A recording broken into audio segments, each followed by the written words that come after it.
5. Now for this starburst, it is really important that you've watched starburst number 4, especially if you're a beginner dancer. If you're more advanced, this will make sense now, but if you're a beginner, try and watch them in order. 1, 2 and 3 are on cha-cha, so not so important for this one, but definitely 4. Make sure that you've watched it. This starburst is going to be called Use Your Feet in the Waltz. We've done this for the cha-cha, but we're now going to do it for the waltz. So back in number 4, we discussed the basic waltzing action, and we learned how to travel our close change or our box step. We're now going to work out how to use our feet and what part of the foot to put on the floor. So as a leader, whenever we step forward, we're going to use this pendulum action that we have in ballroom. So Latin is very knee driven, okay? In the ballroom, we don't want that knee action because it creates a hip.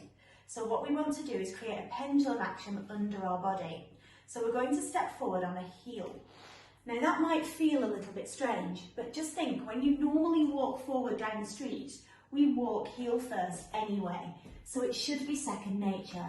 Only if you're like me and like to show off with your rumba walks, or if you're an ex-prima ballerina, would anyone walk forward on a toe. So it is a very natural action for us to go forward on the heel.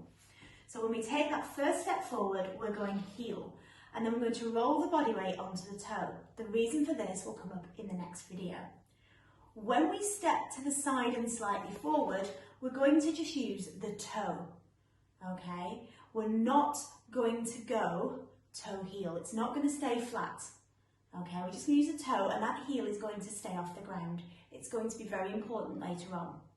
Then on my left foot, as it comes in to meet my right foot, I'm using my toe, and then I'm lowering onto my heel. Now for now, when you're practicing, don't worry that this knee bends, just keep it up, just so that you can get used to doing the right footwork. So again, as leader, left foot forward, heel toe, right foot to the side and slightly forward, remember from the last video. Keep that heel off the floor, bring this one in, toe, then heel. And then you can repeat it all on the right foot, the same principle.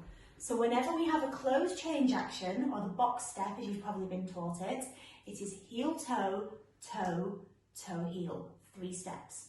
Ladies or followers, we have the opposite action. So when we go backwards, we can't go back on a heel, it's impossible. Think about the shoes we're normally wearing. We'd end up breaking some things, so don't try that.